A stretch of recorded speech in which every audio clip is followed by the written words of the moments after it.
The Hornby Island Community Hall was first built in 1928. Since then, it has been renovated a number of times, some small, some large. It has also seen many meetings and dances and the occasional turkey shoot, apparently, I discovered recently. But for us kids of hippies, it had a special part to play for us. What I remember was the sugar. You see, as kids of hippies, we didn't get our hands on a lot of sugar, if any for that matter, and the best we could hope for was maybe a sesame snap or some carob chips. But once every year on Halloween, we could go to the community hall and we could get all the sugar we wanted. Well, actually, to be honest, we couldn't get all the sugar we wanted, but we could get a lot. See, Doris Savoy would dress as a witch, and she would carry a basket full of brown paper bags, and in those brown paper bags, each kid got a nice, healthy dose of unadulterated sugar. On Saturdays, they would show matinees at the community hall, and we kids would go with our sleeping bags and our bags of popcorn, and we would sit in the front row, and we'd watch Errol Flynn and Captain Blood, as well as any one of the Marx Brothers movies, and Charlie Chaplin, and I think they used to show the old Buck Rogers film reels. Later on in life, the community hall became the place where we'd go to meet girls at dances.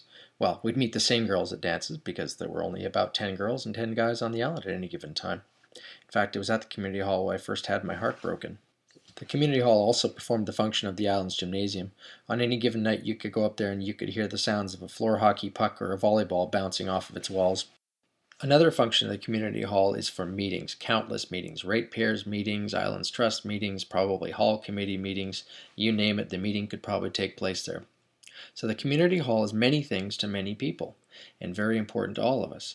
And I think that's why the events of the other night, when the hall was vandalized, gave us all cause to sit back and think about what the community hall means to us. So today on Dig, let's dig into the Hornby Island Community Hall.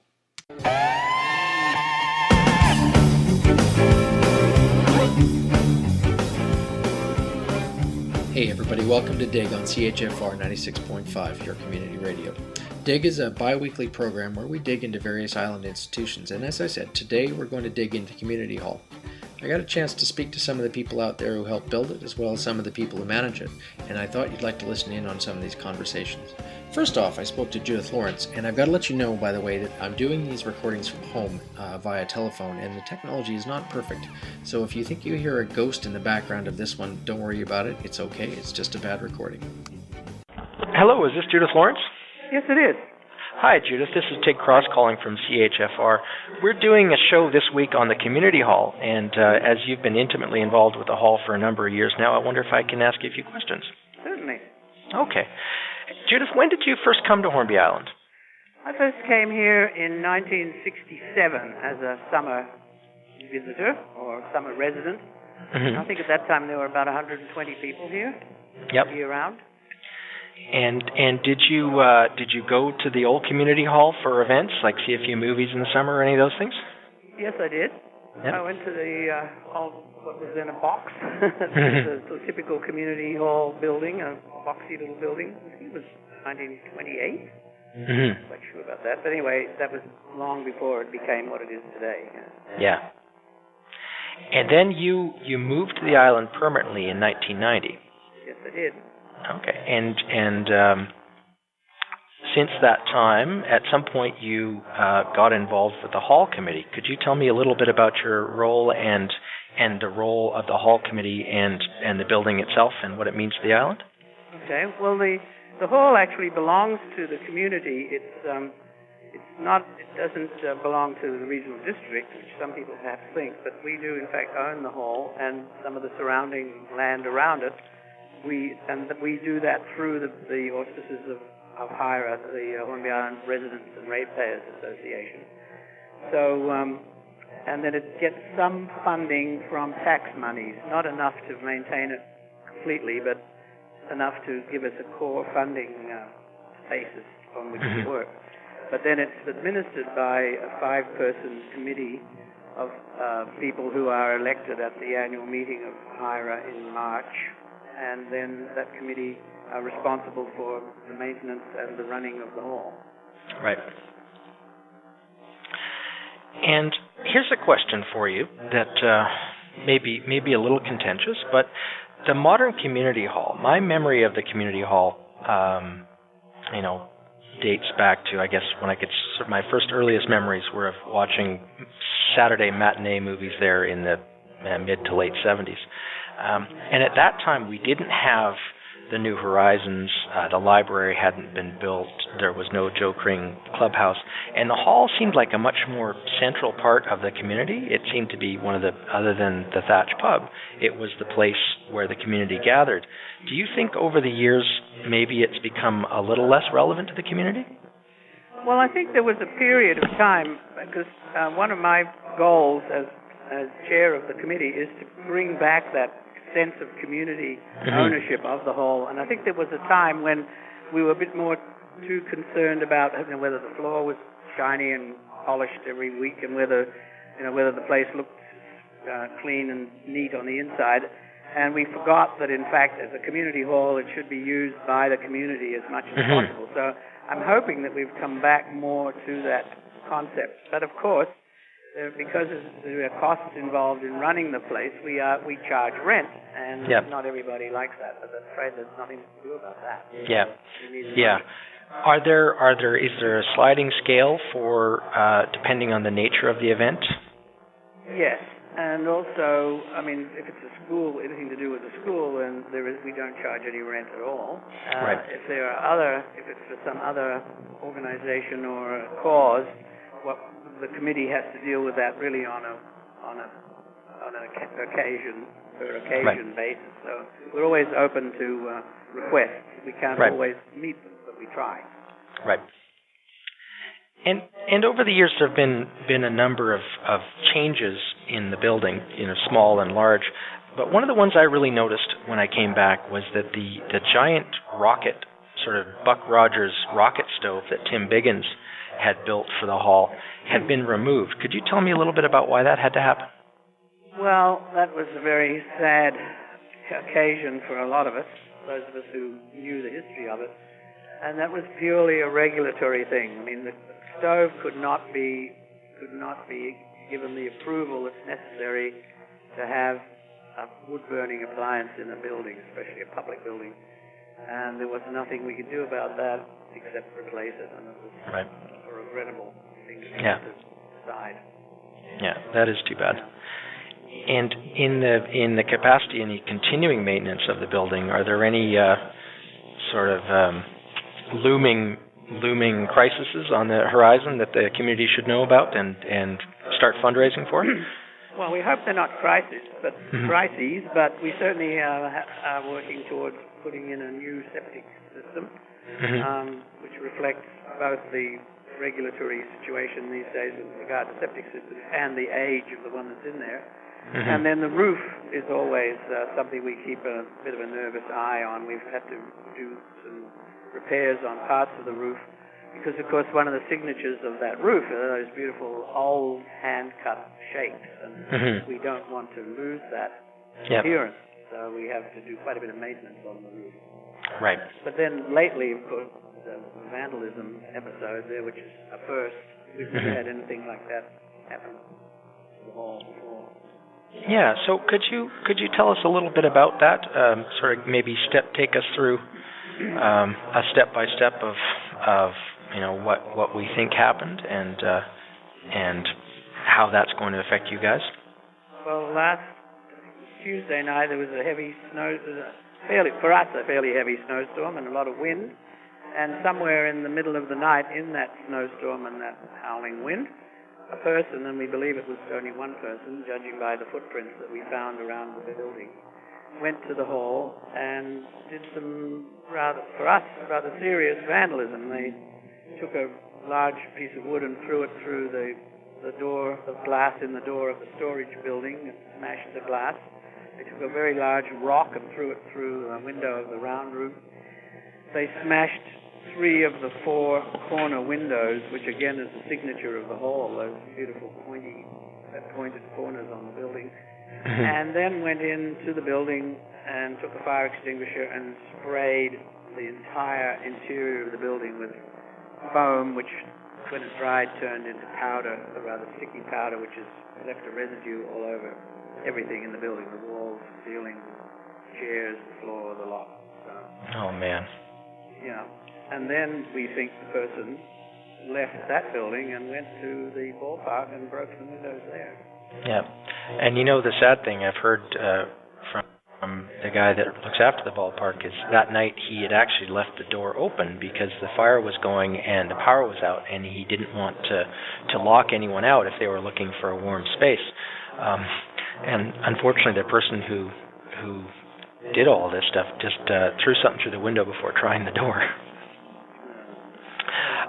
But getting back to the hall, I think I was really quite upset when I heard this had happened, and that was in fact the impetus for these phone calls and doing this show.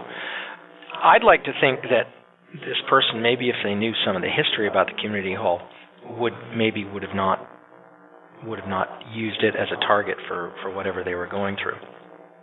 Yeah, this is the thing that's both sad and puzzling to me. Why would you do that to a building which so many of us have invested so much time and love and energy into? I mean, the building was built by many people with work bees, and a lot of the maintenance is done by volunteers as well. So why would you destroy something that we own? I couldn't understand. I still don't. Yeah. I feel very bad about it. Yeah, I guess that's it's sort of the difference in degrees of public ownership of a building. This isn't a building that, as you said, is owned by the regional district like our, say for example, our schools or our highways yard. This is a very locally owned building, with really kind of fixed income and costs. If you go around that building, if you go around the building with some of the fellows who built it 20, 30 years ago, they can tell you pretty much how each piece was put there and who did it. Yeah. Yeah, I'm looking forward I'm speaking with Lloyd and Michael this afternoon about that renovation. I'm looking forward to hearing some of those tales. I mean, just the story of the front door, that jump, is enough to make your spine tingle. Really amazing. Yep. And in the current incarnation of the hall, we have a sort of a restaurant taking place in the round room. That's something that I imagine a few people are familiar with. Are there any other ongoing sort of weekly or monthly activities in the community hall that you think are kind of special that people from the island should go and check out? Well, you always should check out the calendar because there are fitness classes that happen in there. There are dances. There are, as you say, the cafe is open for business some of the time, and it's the fairs, the winter fair is always there. There are school events, so it's really a question of keeping an eye on the calendar and looking to see what's there because we try to keep things going as much as we can. Yep. How many? In the summer, it's a whole other story. In the summer, there are lots of art shows and lots of events, but in the winter, we're trying to keep it going too. Yeah. And what are you up to in terms of in a week? Have you got something in there 3 or 4 days a week, or how many days a week is there something going on there? Well, we've had the cafe in there on weekends, but this past weekend we had to cancel it because of the cleaning up process. Oh yeah. And that will resume again pretty soon. And, okay. That's the main one at the moment, and plus the fitness class. Right. Okay, well listen, Judith, before I let you go, are there any other things that you'd like to let the island know about the community hall and what's going on with it right now? Well, anyone who is not familiar with the community hall, if you want to come and have a look at it, we're always happy to show it to you. And as I said, the more you know about the history of the place, the more remarkable I think it is. And I guess those of us who are intimately involved with it have a real fondness for it, and I hope that other people in the community will get to feel the same way. And certainly, in terms of usage of the place, the committee is always open to suggestions. We'd love to have some ideas for how the place can be used more by the community. Well, that's great to hear. Okay, well, thank you very much, Judith. We'll talk to you soon. Yeah, okay. Okay. That was Judith Lawrence, chair of the Hall Committee. After I spoke to Judith, I thought I'd maybe track down some other stories, so I got one from Glenn Hadden, and Glenn told me a story about an activity that used to take place in the community hall that some of you may find a little bit surprising. Hello. Hi, is this Glenn Hadden? This is Glenn. Hi, Glenn. This is Tig Cross calling from CHFR. We're doing a show on the old community hall, and you've been here for a really long time. I'm wondering if you have any memories of some of the events that used to go on in the old hall before all of the expansions took place. Yeah, I do. Some of the things were we used to do a turkey shoot there for Christmas, and we used to just turn the lights out in the hall. The hall was a lot smaller then, of course. Yeah. And just the hall itself and a little stage at the end, and we used to turn the lights out and shoot a 22 through the projector hole at a target. And when I think of it now, it probably wouldn't be very, it probably wouldn't be allowed today. But no, we used to even have what they called a pit lamp shoot at the end of it, and they would put a thumbtack in the center of the target and turn the lights out and put a flashlight on the 22, and Jessie French used to win it quite often, I used to remember. Ah, well, I'd imagine she had lots of practice up here. Well, she did. She used to sheep stealers in the arse when they were going over the fence and things like that. So within the community hall, live ammunition, but no turkeys? No turkeys, no. We used the target, yeah. Oh, okay. Well, that's not a bad distance, though. I mean, even the old hall was smaller, but that's still, what was that, about 20 yards?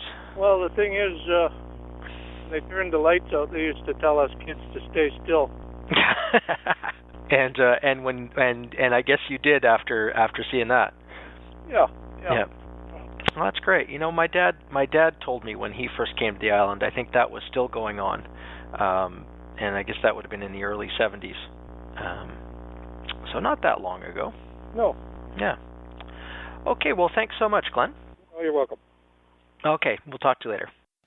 That's right, folks. Live ammunition, but no turkeys in the community hall.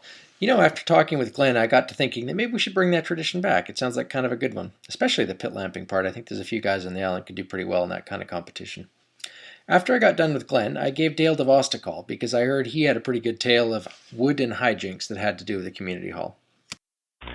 Hi, is this Dale? Yes.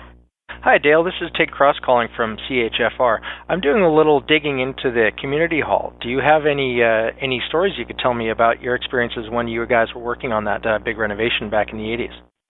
I do. I have a good story, and it has to do with our sawmill. Like we were cutting lumber for the community hall, and actually it was kind of a neat way it was set up.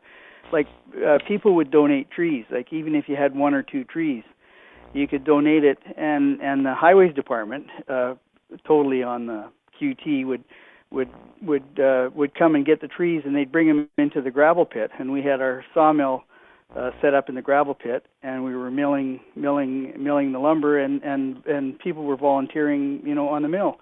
Okay. And we had this interesting.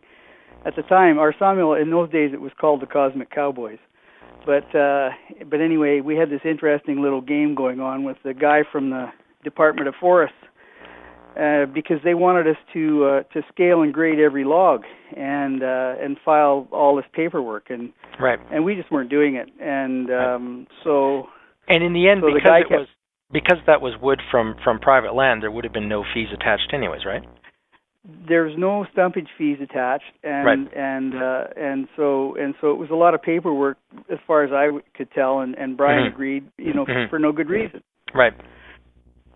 So anyway, the guy from the forestry, he kind of got, he kept kind of trying to come over here and catch us at it and make us fill out these forms, and it got to be kind of a joke, and most of the people on the island knew about it. Like if he came to the island, I'd get a phone call, or Brian would get a phone call and say the forestry guy's here. So wherever we happened to be working, we just stop working and go home, and he'd come to the house, and we'd say, oh, we're not doing that, and I remember one time he went to the co-op, and Helen Giroux, I think, sold him a map of a postcard of the island or something, And it just got to be this kind of situation, and so anyhow, we were milling in the gravel pit at the just behind the hall there, and the lumber was going over to the hall and just being put up.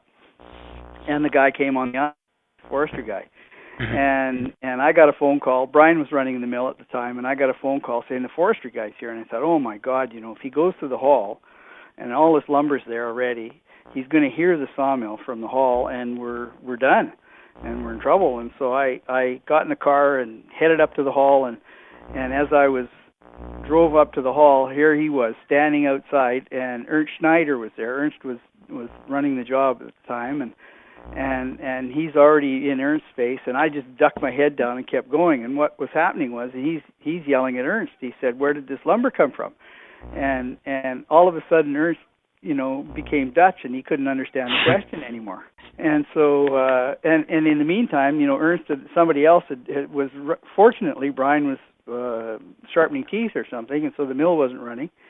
And somebody ran through the woods and said, "The forestry guy's here." So all of a sudden, the highways guys, ripped off the chainsaw pants and put the chainsaws away and everything, and jumped in the backhoe and went across the road and threw a log across the road. And Brian walked home through the woods, and all was saved. And so all there was just a mysterious pile of Dutch lumber in front of the community hall. It was a mysterious pile of Dutch lumber in front of the community hall. Mr. Schneider's just had that confused look on his face. Yeah. And did you guys ever get nailed by the forestry guy? We finally did. We finally got nailed by the forestry guy, and he caught me. I was at Bevan Savory's, and Bevan's so cool. So this guy, he was so mad. He drove in there, and I was milling, and he'd caught me there. I'm standing right there. I must admit that my instincts were to drop my tools and run into the woods. It's just kind of I turned into being 5 years old there for a few minutes. And it worked so well last time, right? Well, it worked with but anyhow, he yelled at me for there's no point in responding to somebody that's just that. He yelled at me for about 20 minutes or so, and then Bevan came out and gave him a cup of tea and started talking and talked for about an hour and just confused him completely. And so he left all the forms and made me promise to fill them out, and we just tossed them in the garbage and kept going and never did. So that was that. That's a good one. And Ernst was quite invaluable to the building of the big renovation that happened in the hall in the 80s. That's right, isn't it? Oh yeah, Ernst. Well, it was Ernst and Lloyd. They were the two sort of kingpins, and they were the main characters. Yeah, I had Ernst, and Ernst wanted to do everything. And that was the thing about when you worked with Ernst. He if there was 10 different things that had to be done, he wanted to do all of them. And he was a little bit dangerous to work with sometimes, Ernst. I actually asked him not to come and work on the mill anymore. Because he's so busy, and I'd be looking at the mill and the blades coming back, and all of a sudden I get bonked over the head from a board that he's moved somewhere else, but he had tons of energy, and he was fantastic. I mean, him and Lloyd were an interesting dynamic, and I'm sure Lloyd will have some good stories about that. Excellent. Yeah. Well, I'll give him a call next. Okay. Well, thanks so much, Dale. That was a good one. Well, thank you, Tig, and I'm grateful for you doing this, and it's really good it's good for the radio, but it's just good to kind of awaken those stories anyway. Yeah, there's a lot of good ones out there. There are. Just a question of finding them. I'm glad I found yours. Yeah. Okay. Thanks so much, Dale. Talk to you later. Bye. Okay. Bye. That was Dale DeVost, one half of what I think was then called the Cosmic Cowboys Milling and Philosophy Group. Or were they a squad or a team? I can't remember. Whatever it was, the other half of the squad was Brian Kittleson. Hey, next up I've got an interview that I got with Michael McNamara and Lloyd House. They were two of the main sort of people involved in the big renovation of the community hall that happened in 1981 and 82. And this is when the building went from being sort of a square box with a round room attached into being the community anchor that it is today. And this is a long interview, but it's a really good one. It's very, very illustrative. And I should say, once again, thank you very much to Lloyd and Michael for doing this for me. As these guys were on a roll, it didn't seem right to stop them, so a bit of profanity crept in there. So let me do the quick warning for you. Warning, the following program has profanity. Viewer discretion is advised, but certainly not discretion in your listening. Listen to every single bit of this. This is great. Here's Lloyd and Michael. Okay, here we are. We're sitting at in Michael McNamara's kitchen on Hornby Island, and we're here with Lloyd House and Michael McNamara, two of the principal movers and shakers of the big renovation that happened on the community hall in 1981-82, was it, in the end? That's right. Okay. To start out with, guys, Michael, maybe I can start with you. Could you just tell me a little bit about yourself and what brought you to Hornby and when that took place? I think I first visited Hornby in 1970. I think at that point Lloyd was already here.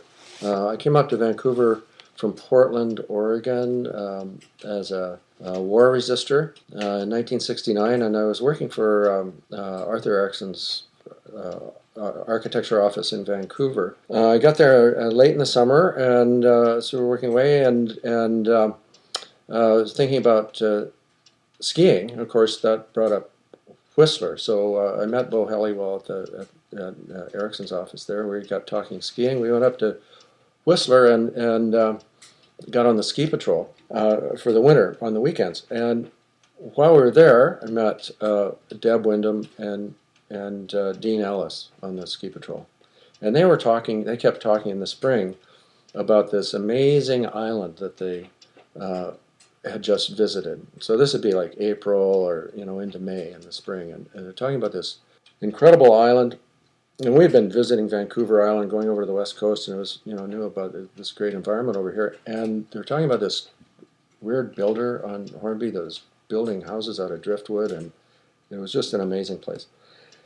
So that sounded pretty attractive, and so that summer, which would be 1970 then, Dean and I came up and visited Hornby and looked around and really fell in love with the place. Mm-hmm. And then about a couple years later, Dean and Kirsten and I ended up moving to Hornby. And originally the idea was to be here for 6 months, and that was how many years ago? Yeah, yeah. I think my parents came to spend the winter and then ended up staying as well. And Lloyd, what brought you to Hornby? The ferry. Oh, perfect. Primarily. A couple of ferries, actually, because I came from Vancouver, where things were not very, very hospitable for, in a way, for free thinking, or at least for fresh air. The air wasn't hospitable. And there was too much noise.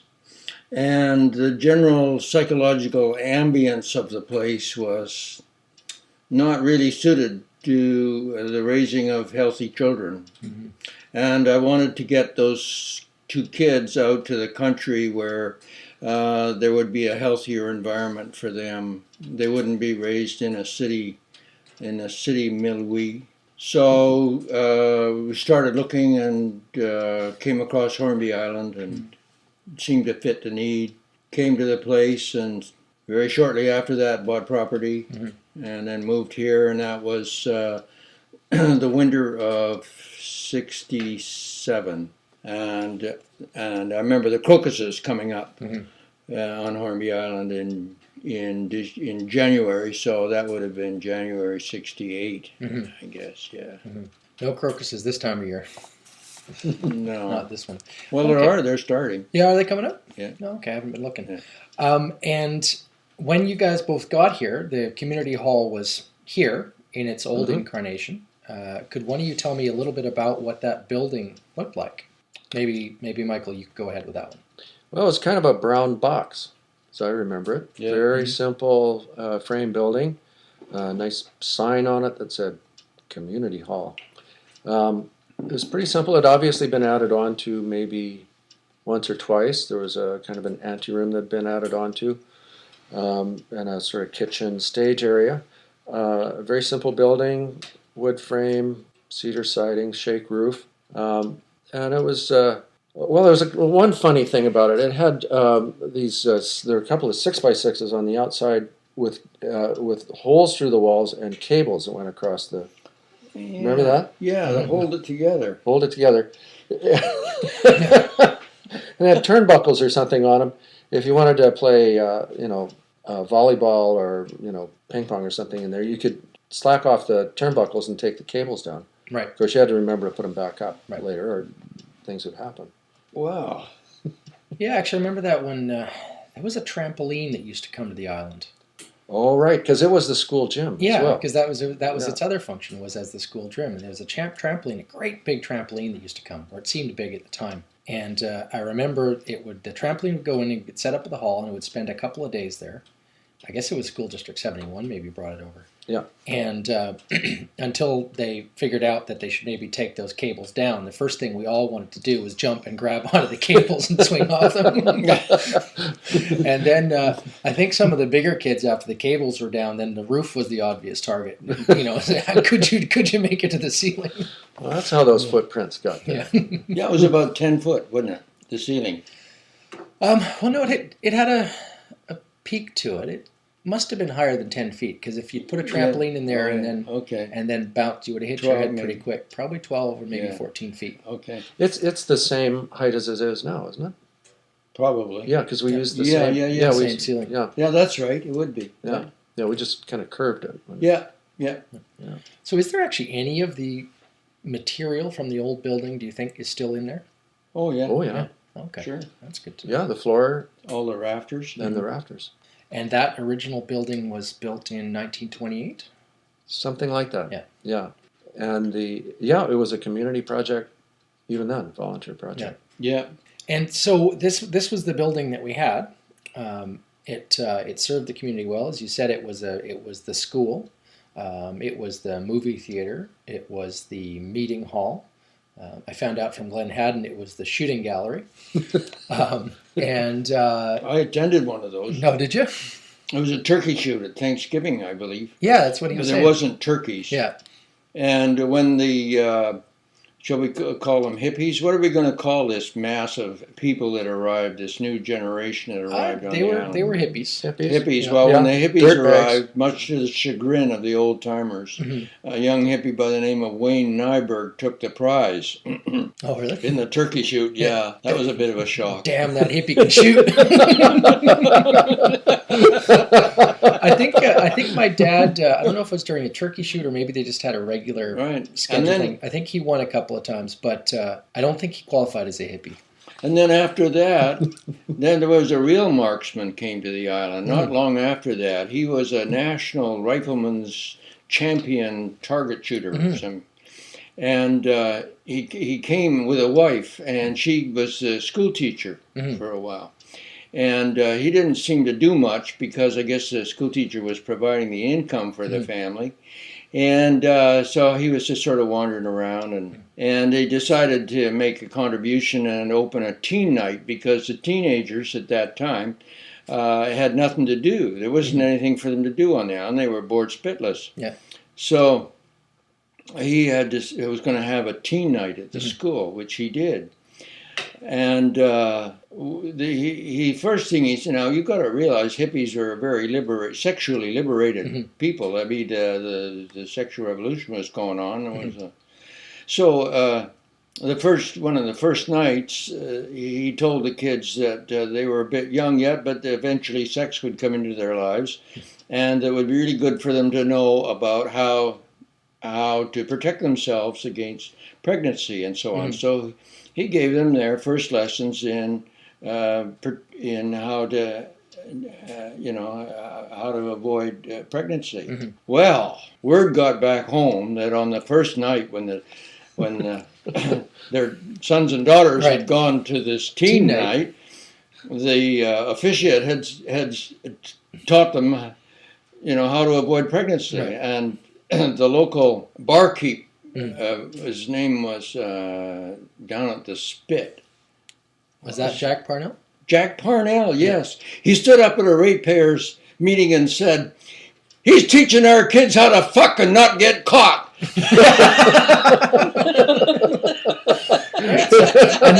another function of the community hall was sexual education. Now which kind of points to the dividing line. Right.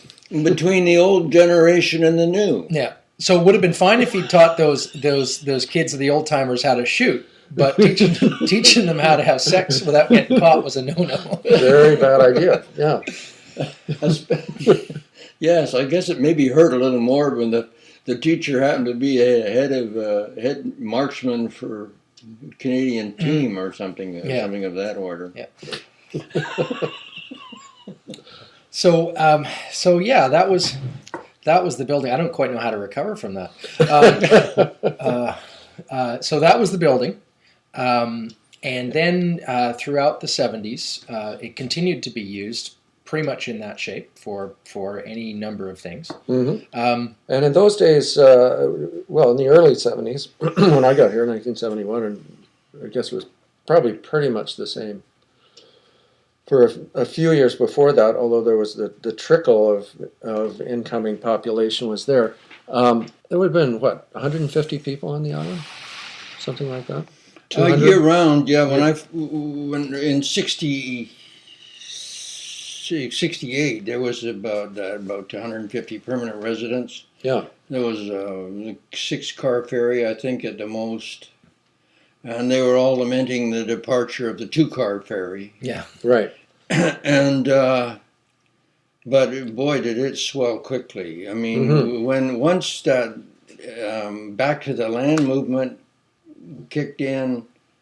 Yeah, it was a huge increase there. And in those early days, there'd be potluck dinners at the hall, and everyone would come. Mm-hmm. Yeah, was the idea. Everyone who wanted to come, and they were they were marvelous, absolutely marvelous. Yeah. They set they were the benchmark as far as potluck dinners were concerned. Yeah, and I remember the complaints. As the hippie population grew and grew through the 70s, and you'd hear about the vegetarians coming in and eating all the turkey. Yeah. Yeah, I remember my dad. Bring a bean casserole and eat all the turkey. Yeah, all these 20 pots of lentil slush, and somehow the 2 roast beefs that were brought by the old timers were they're not as bad as the vegans. Yeah, I had to go to a vegan potluck, and they always swiped the cutlery. Yeah. So I mean, during the 70s, the population swelled. Yeah, it was what, like a 400% increase or something like that. Yeah, it was me. Yeah. And, well, there was a certain threshold point where the incoming population outnumbered the old timers, and the old timers saw the subdivision of the island as their retirement plan. They were going to sell their farm and get a nice little nest egg, and away they go. And one of the characteristics of the new population was they didn't want anybody else coming here. Yeah, the drawbridge syndrome. Yeah, they once they got here, they wanted to keep it the way it was and not let anybody else come. Yeah. And so there was a big row between that got at the hall, in which there was actual frothing of the mouth. Oh yeah. Yes. I remember. My dad told me a story about apparently once the newcomers outnumbered the old timers, the board of the ratepayers changed. And then so the old timers went and formed their own ratepayers association. Right. So for a time there was 2 ratepayers. However, we will do a show about the Great Hippie Wars in the future. I see. But this all happened in the hall. No, that's true. It'll be a benefit to the hall. But let's get back to the hall. So the population is swelling. The building is starting to creak and groan. And as I understand it, the roof was sagging. The turnbuckles were no longer doing their job. And it was time for some extra space. So, what happened? Did I guess the round room came first? The round room did come first. That was 1974, I think, or 74, 75, something like that. I wasn't here. I don't know. Oh, that's when you were in the. I left for a couple of years. Yeah, you were in the interior. Yeah. Yeah. So that was the first. Sort of addition during the 70s, and it was conceived as a completely separate building. It was designed by J. Titus, and it was a what was it called, a RAP?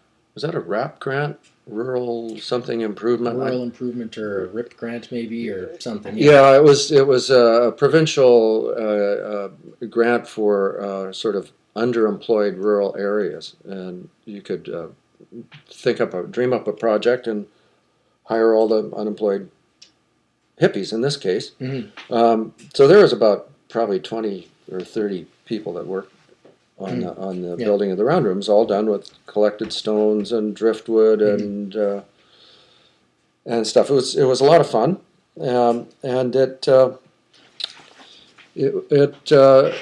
produced a pretty interesting building in the end. I remember it was always, because it wasn't really connected to the hall, it was always really cold. It was a strange idea in some ways because it was completely separate from the hall. And it was connected by a little hallway, breezeway thing, and the sole heating in there was an open fireplace. Yeah, stone, which was basically and still is outside the building. Yeah, very groovy, looked nice, but didn't heat at all. Yeah, single Michael, glass. do you remember one of my sort of the standout feature of that round room is the vaulted roof and the poles and the fact that they all anchor into a truck rim. Yeah. Do you remember whose idea was the truck rim? Was that Jay's? Like, did he kind of start with the truck rim and design outwards from there, kind of thing? Yes, I think he did. It might have been some input from Tim Biggins on that. Mm-hmm.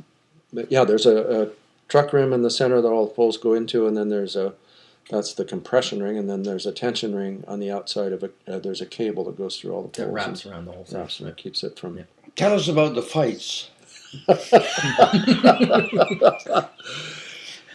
wasn't always a peaceful job site. That was pretty interesting. There was some money to squabble over. There was some ready cash sent in by the government. Mm-hmm. That Lloyd and I talked about that earlier this morning, and it was kind of interesting because that project, like I said, it was an rural employment grant that got it going. So everybody was getting paid. Right.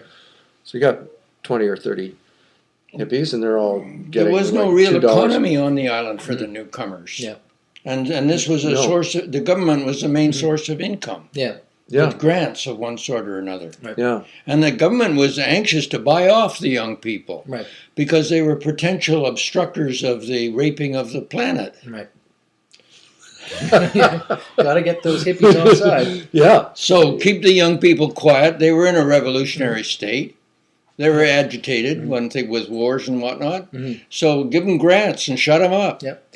And so the fight broke out. It was contaminated money, and it produced an environment or fueled an environment of hostility. Yeah, that's one way to put it. And there's some real accuracy to that. Another way to put it is that it wasn't a volunteer project. Mm. It was kind of the only job on the island at that point, other than the ferry, or there was a few others. So people were there every day, right? Not necessarily by choice, and that's part of that dynamic that you're talking about, like right. And also because of this grant structure, the way it was set up, there was a certain kind of hierarchy to it. Mm-hmm. So you had to have the foreman, you had to have the supervisor, and then all the worker bees, and of course the. Now it's not clouds of smoke going up from this project every day. Clouds of smoke every day. Lots of clear thinking going on. So it was all of a piece sort of thing. Yeah. But I mean, 20 guys working, it's not a big building. They must have been knocking into each other and pushing each other off the scaffolding and dropping through holes in the walls. And, that was my nail. Get your hands off my nail. Yeah, stuff like that. I was only going to drive one nail today, and it wasn't going to be that one. But it happened. It did happen. It happened. It happened quite well, too. And it's a beautiful part of the building now. I think it works really well. But, as we said, it didn't, somehow it didn't work for a long time. No, as a separate it was sort of satellite. It was a little weird. It was a satellite, yeah. Actually, it would have been very handy that the old-timers could have had their ratepayers meetings in the big hall, and the hippies could have had their ratepayers meetings in the round room. Yeah, just close the door. Yeah, so the need for expanded space was perfectly obvious, and there were a number of things happening that all sort of contributed to the final decision, consensus that a new hall was needed, and there were different fractions as to just exactly what that would be. The Ed Collins fraction was into tear down the old hall, build a new one, a proper one, fireproof. He was the fire chief at the time. Build a new fireproof, cinder block hall, and properly engineered and actually done with tin roof and quarters for a guard and his dog and everything. Right. Yeah. This was a debate that went on for a couple of. It was a debate that went on for a couple of years. There was a debate about that, and then there was a very outspoken faction, which was Lee Cross. He brought the Juilliard String Quartet here, and they announced that it was the finest acoustics in that old hall that they'd ever played in, and. The CBC actually came to the old hall in order to record the Juilliard string quartet. Yeah, it was a quartet. Purcell. Purcell string quartet.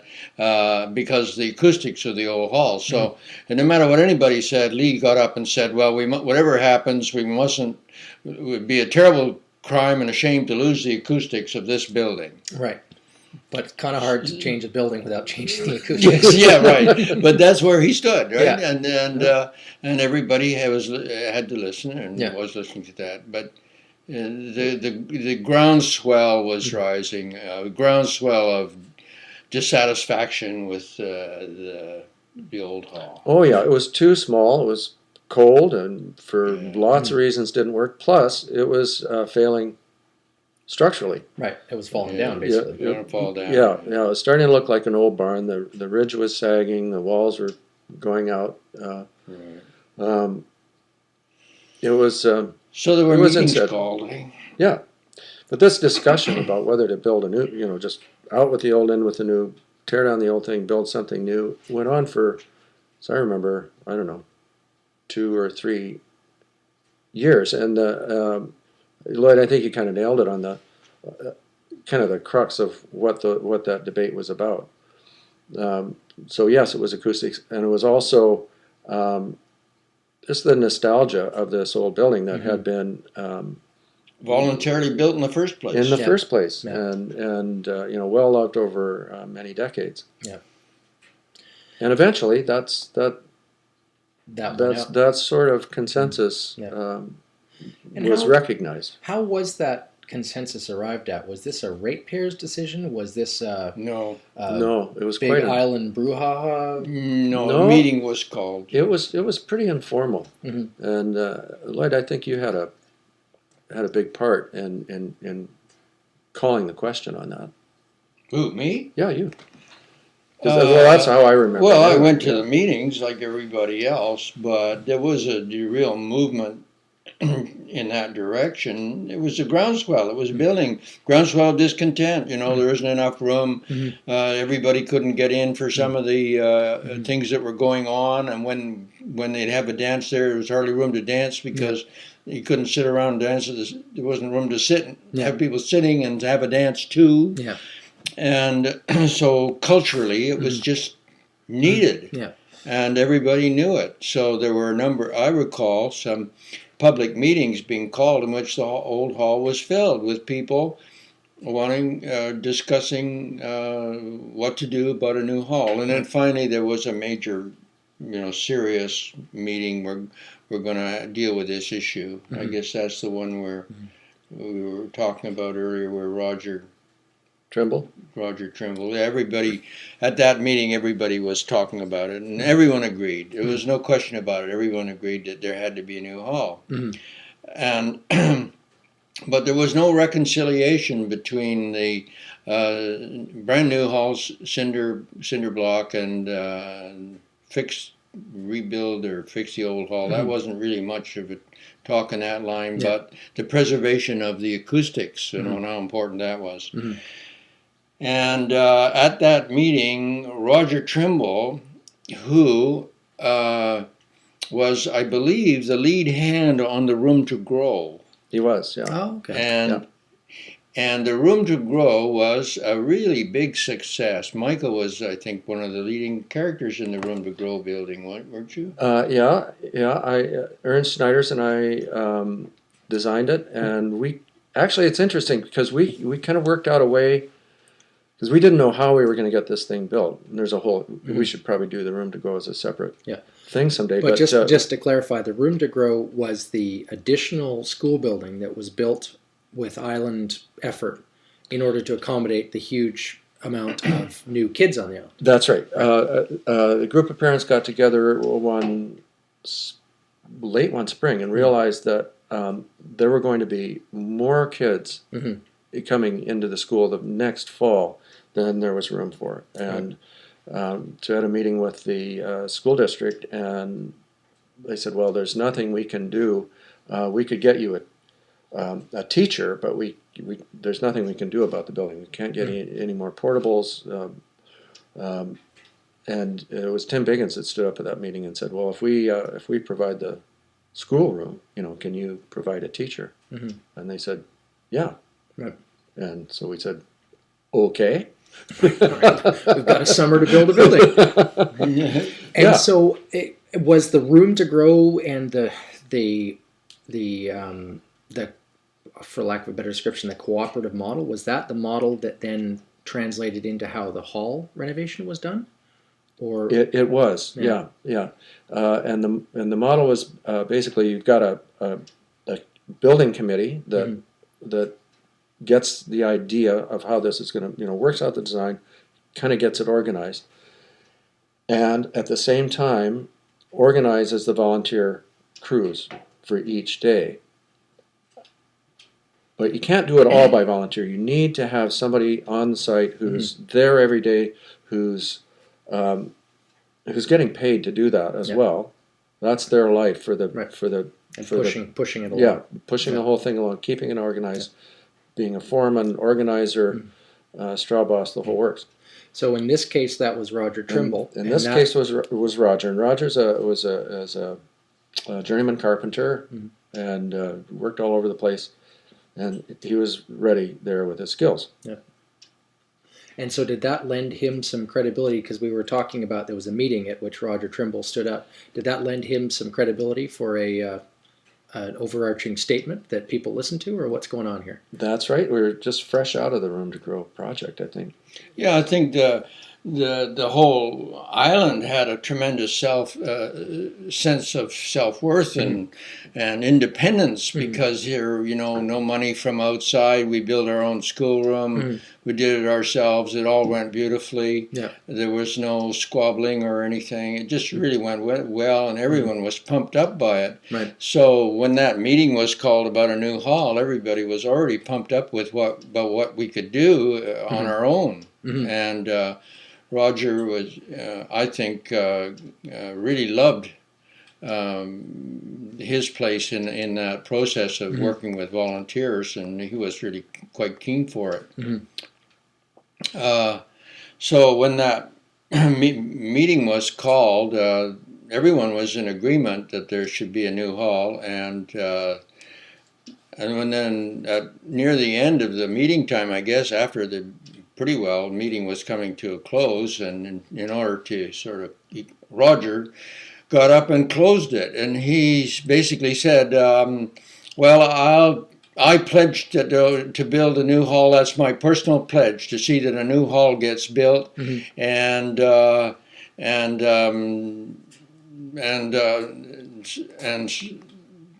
I'll do that, and that kind of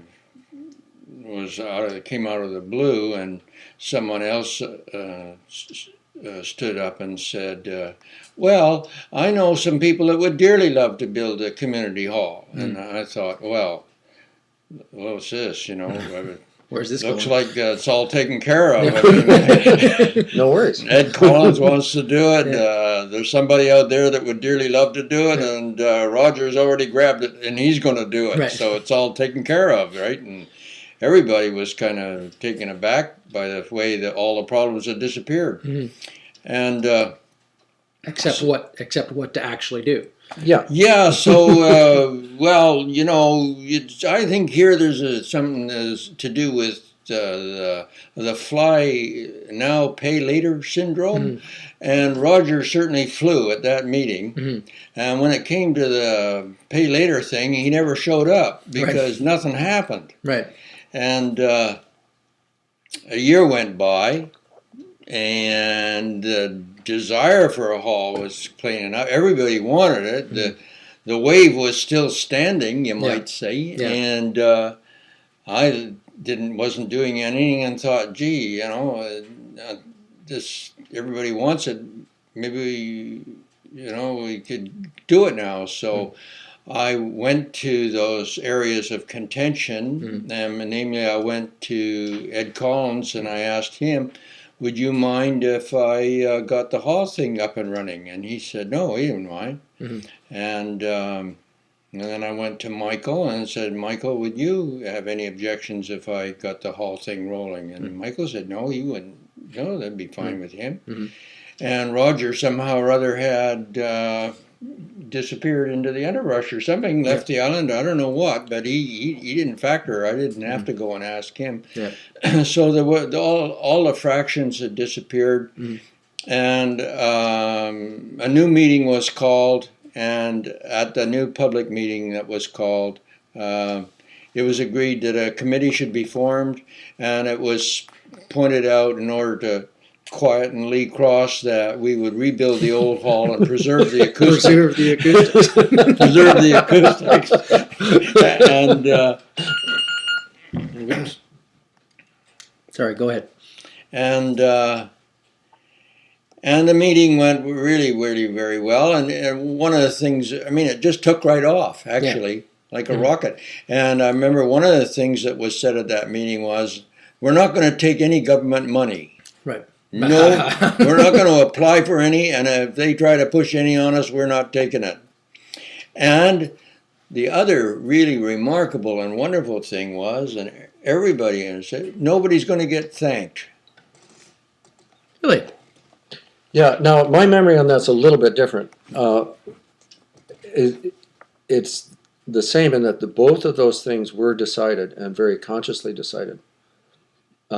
But those decisions came a little bit later. Once we actually got Another meeting. Yeah. Oh yeah. Because remember that the building committee, it was a big committee, right? It was 20. I remember 20 people or 22 people at ours one night. Yeah. This is the design building committee for the hall. Yeah. Yeah. All the builders and people who were into that kind of stuff were happy to be on that committee, and it was great. So we had a number of meetings of the full committee, and correct me if I'm wrong here, Lloyd, but somehow you and me and Ernst were got the job of working up a design for the thing. I didn't see it that way. No, as my recollection of it was that here's the situation. It's been decided that it's going to be the old hall renovated. Yeah. And then there was suggestions about ways to do that. Yeah. I might have made a suggestion. I don't know. I can't remember that. But it was one option was to put that all those sides on the hall. What would you call that? Mezzanine? I don't know. Galleries. To put the galleries around on three sides of the hall and increase the size of the stage. And that was agreed that that's the way we would deal with the problem, and then incorporate the round room into that whole process. Well, after that suggestion was made, and there was no dispute about it or anything. It was an obvious solution. Whoever gave voice to it. And after that, then there were a number of architects on the island, and everybody kicked in. Everybody. The relationship and the layout of the round room, Karen Rustow, is that her name? Ristov. Karen, Chris and Karen. Yeah. Well, Karen was the the primary person, as I recall, who was the person who came up with the present layout of the round room and the dining area and the two toilets and the exits, and she organized that whole area after we'd already agreed to do it a different way, but she said it just isn't any good, and she was right. And that was the beauty of it. You could come along and at those meetings and make a suggestion, everybody got behind it and said, yeah, let's do this. There didn't seem to be any egos on the line. Which was an amazing thing. Considering how many people and the prestige that the building was going to carry afterwards. There was never any ego contest that I can recall. No, I remember that the same way. And we built a model, right? You and me and Ernst. That's right. We actually built a couple of different models. The model sort of evolved, and we would take that thing to ratepayers every month and report on our committee's progress, and Bob Phillips was chairman of ratepayers then, I remember. And we kind of report our progress on how this thing was going, and work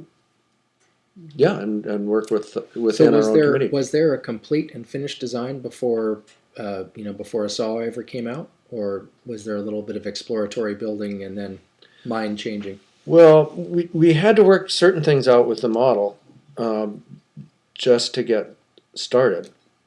Well, the structural aspects had to be understood. Yeah, because we had, as we mentioned before, we had the structural problems with the original hall. So we had to add the galleries on to get more floor space and room in the hall, and we also had to reinforce the structure. Well, we had to lift the ceiling. We had to lift the roof up because it was sagged, right? Yeah. So we put a big beam right down under the ridge, right down the whole length. It's 6 foot deep. Yeah. And that's got cables in it and whatnot. So it's like a huge truss. Oh, okay. Running right down the length, and that we basically lifted the peak up and sucked the walls in. Right. Yeah, that's a genius truss. And I've got pictures of the day. The ridge beam. It's a ridge pole. It's a fir pole. It's 55 or 60 feet long. Yeah. And that was inserted through a 1 foot square hole in the gable end of the hall on the parking lot side. Yeah. Sandy Sutherland had that thing on the end of a rope on the end of his crane, and I've got a couple of pictures of that. It's it's really funny because Sandy couldn't stand on the hall side of his truck to operate the controls of the crane because he'd be in the bite. He'd be under the load, and if anything snapped, it'd fall in. And he couldn't be standing on the ground on the other side of the truck to operate the controls because he couldn't see. And Tim Biggins was up on the outside of the roof, and Ernst was inside, and Lloyd had a tail rope on this thing. So Sandy stood on the bed of his truck, looked over across to see what was happening with this pole, and operated the hydraulic controls with his toe. So anyway, you got that ridge beam in there, and then... And was that the first thing to go in? Yeah.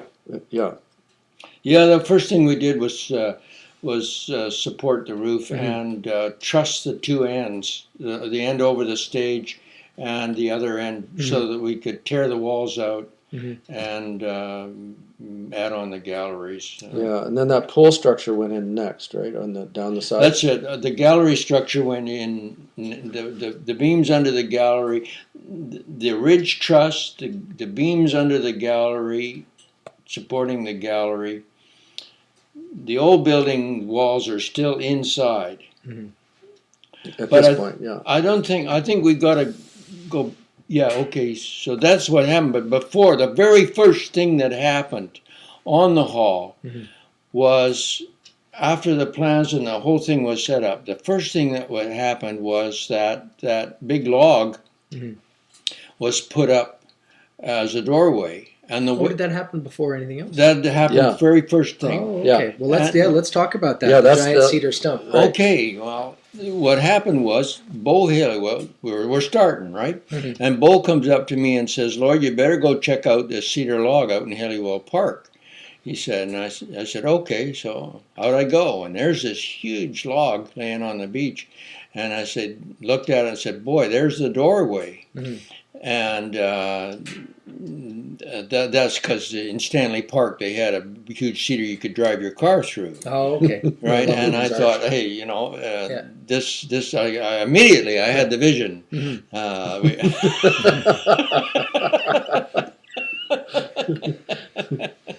Were there any stone tablets involved?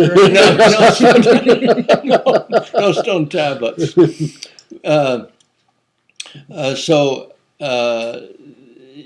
So then, of course, everybody got into. Dean Ellis got his boat. We got the log off it. We split it in half, got it off the beach, brought it around, and Tim had a trailer. We trailered the two halves. We picked them up at Phipps Point and trailered the two halves to the hall, and then we put some creosoted pilings for them to stand on. Mm-hmm. We dug down till we hit hard pan, and then we stood up creosoted pilings. So the foundation under those are four creosoted pilings mm-hmm. that are down underneath them, and they were tailored off and topped off nicely, and then everything was all lined up, and the two halves, the doorway was roughed out, mm-hmm. and then it came to lifting up the two halves. Well, one of the most interesting things that happened was it was in, I think, would have been 78 or 77. There was a thing that went through the island like a dose. It was est. I remember est. Yeah, and it really caught on here. You know, I mean, everybody was interested in enlightenment, and this thing, it was like fast food. You know, it mm-hmm. was an enlightenment in one weekend, mm-hmm. and a lot of people really thought that was a great way to do it. You know, so, 2 weekends, but you didn't get to pee. 2 weekends. That's right. They were locked up and they couldn't piss or shit. Yeah. And so of course they all agreed they were enlightened. Just to get out of the damn room. And they left en masse, and they took care of all worldly things with this pledge. You see, mm-hmm. and Roger was one of those. Yeah. So his pledge to build a hall was actually an est pledge to do something for the world, right? And I mean, you can't block a man on his religion. That's, I guess, probably why everybody shut up so quick. Right. Anyway, so the S graduates, they were all over the place. There were a lot of them. Mm-hmm. And we were lifting up this great big log, and Rubinoff, mm-hmm. Jeff Rubinoff, mm-hmm. he had a little high-up on his flatbed truck. Mm-hmm. And these big logs were about the limit for him. Well, he came forward and with his truck and said, okay, I'll stand the logs up and on the pilings, you mm-hmm. see. So we had them slung up pretty good. And Jeff's truck is sort of iffy. And we got this big log standing up on end. And I look in through the old hall window, and there's 3 or 4 people inside the hall behind the window looking out at the operation as it was going on. Well, immediately I could see the danger. I mean, the whole thing was touchy as hell. Mm-hmm. Nobody was getting within the range of this big timber if it fell over. Mm-hmm. And here were these 4 people behind a glass window inside the old building, mm-hmm. taking it all in. Yeah. And they were, if that thing had let go or if anything had failed, it could have easily fallen over, smashed in the window, and then they would have been very possibly hurt. Yeah. So I said, hey, clear out, get back from them. No one moved. I said, get back, get away from the window. This thing could fall. Nobody moved. And then I realized they were all S graduates, and nobody was going to tell them what to do. Right. So they stood their ground. They weren't going to give up their enlightenment. Yeah. No way. And Lloyd, you never got it, did you? I never did get it. No. That's why I ran rave today. If I were an enlightened man, I wouldn't sound like this. Exactly. I don't want to get too far off topic, but I'll tell you, because I got sent down to the S training in Vancouver at the tender age of 12, I think. You got sent. 12 in 92. Oh my God. Yeah, I mean, well, it wasn't sent like military camp, but my parents sent we 3 older boys down there to do the training, the full training, the 2 weekends. And I don't really remember a whole lot about it. I remember a lot of adults screaming. And if I got anything, it was that whatever I did in my life, I was not going to end up back in a room like that with freaking people in my 40s trying to get it. I was going to get it today. But anyway, so you're putting this thing up. Yeah, and they won't died. move away, right? Mm-hmm. So anyway, we got it up there. Mm-hmm. That's the long and the short of the story. Yeah, and it really is the doorway to the hall is one of the is an anchor to the building, and it's an anchor to the community, I think. Well, here's what happened. This tells the whole story, I think. We had the doorway cut out, and I think we were working on the doorway, and when the doorway was cut out, and it was still the access into the hall. You went through there into that passageway between the round room and the old hall, so that's the way you went in still, through this under construction, right? Yeah.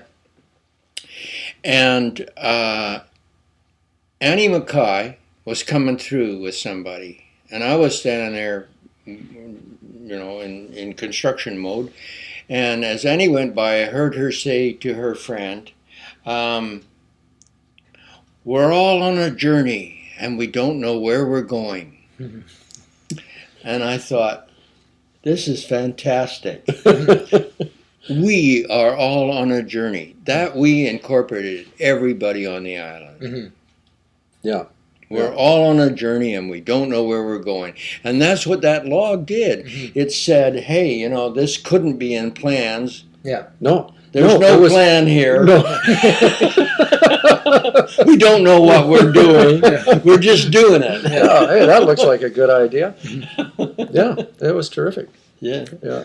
And so the doorway got into place, and I guess that probably dictated some of the layout of the mezzanine as you come into. Well, we the had a hall plan with a around doorway on it. Right. Yeah. And we just stuck the log there. Oh, okay. So that was always going to be the door. Yeah, it was always going to be. Well, the door was going to be there. We just didn't know it was going to be that big.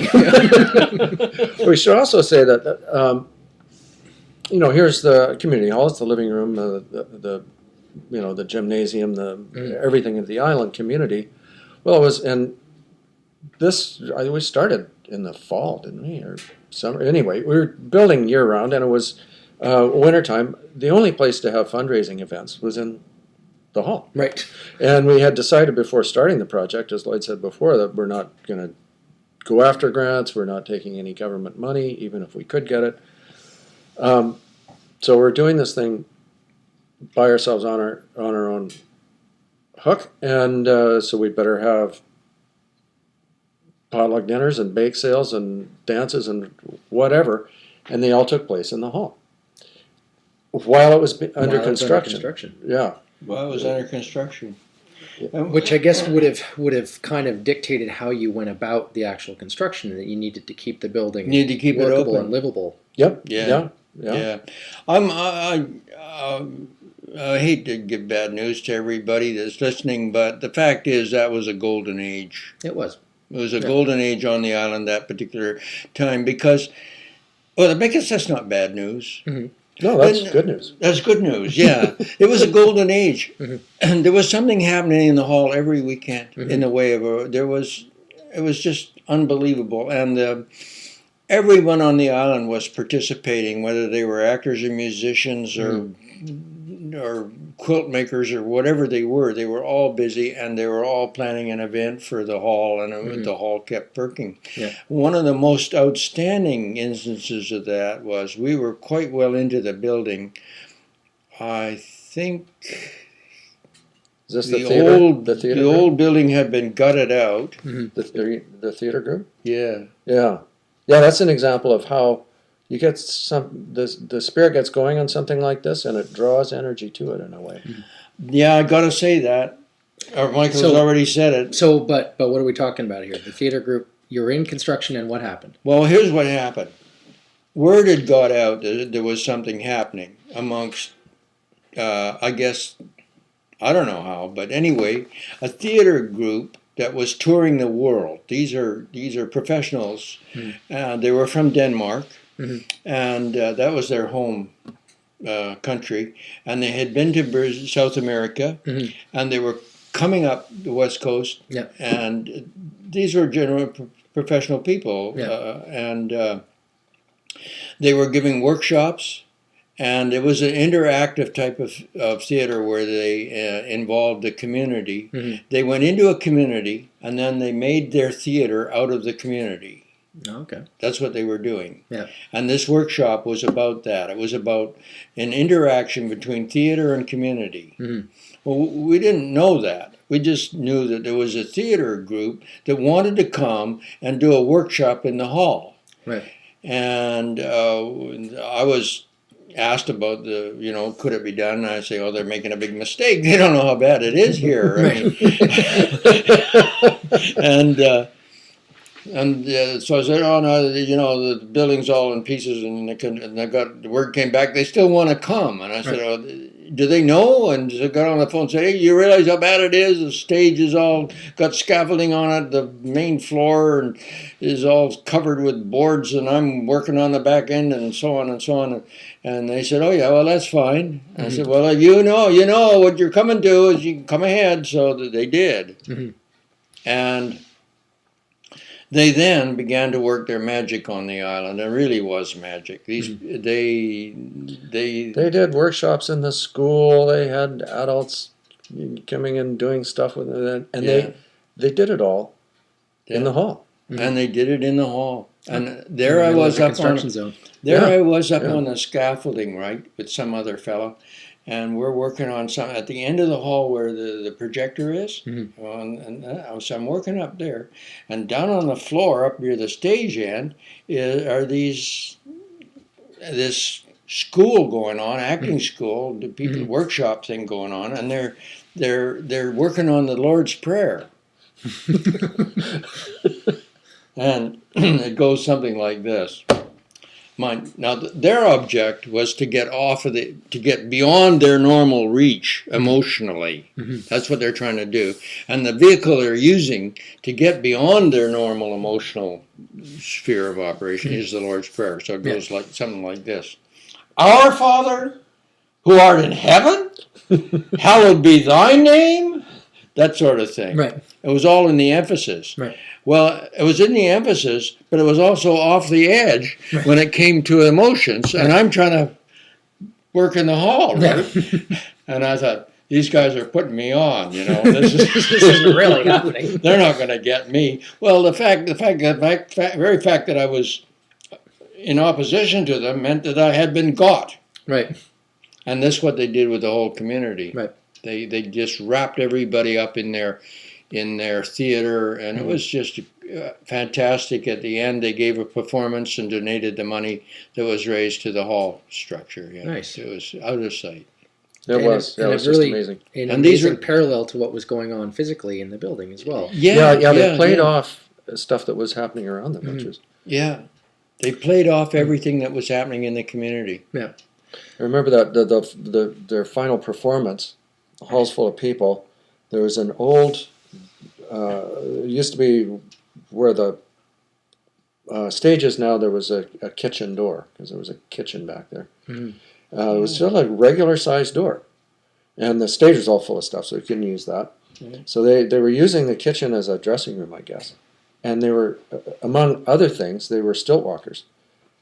And the tallest guy in this troupe came through that door on stilts and unfolded himself up so his head was just kind of scraping the ceiling. It was just came through a regular heighted door and then was and then suddenly it was just like 10 feet tall. It was amazing. Yeah. So in that construction, Lloyd, you were physically there. You were we should go back to running crews and tell me a little bit more about the other people that took part in the making it happen. Michael, you had mentioned that Eleanor Laffin was organizing lunches. Yeah. I should say in this organizational sense that in the way that the model that we developed at the Room to Grow, Lloyd and Ernst Snyder's were both hired as, to be on site every day, to be the two tomcats that are running the show, and they did everything. Lloyd was Lloyd was Lloyd, Ernst was Ernst. Division of labor was a real exercise to watch. A lot of fun. Yes, it was. Well, there's lots of stories about that. Could you guys tell me a little bit about Ernst, because he's no longer with us and in the community. So he came here with his wife Nell and daughter Yodi, and I guess Florette, when they came, was already an adult and didn't come with them, perhaps? They're all three daughters, Florette, Marcella, and Yodi. They all came together. The older girls were just out of high school, I think, when they left Vancouver. Then they went traveling. They traveled. They bought a van in Europe, traveled Europe for a year, and then came to Hornby. They had owned the land here on Hornby for a while. And did Ernst come to work as a builder, I guess? Yes. Right. Yeah. Came to build his house, for himself and his family, and be Ernst. Yeah. Yes. Mountain of a man. Being Ernst, which was I think before you came and before we started this recording, Michael and I talked a little bit about Ernst and his part in the building of the hall, and it was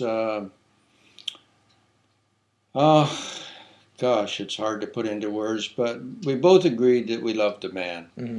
That was just a given that we never ever thought about, but it was a fact. And I think that we loved about him was his passion, which was over the top. He was very passionate about everything that he did, and so there was in that there was a great deal of sincerity. Now, having said that, I would have to refer to the first of the Greek pantheon of gods, which was chaos. And that's what Ernst was, basically. He was that god. And he was no less a god on the job than chaos. So as a result, it was very hard for anybody else to introduce any kind of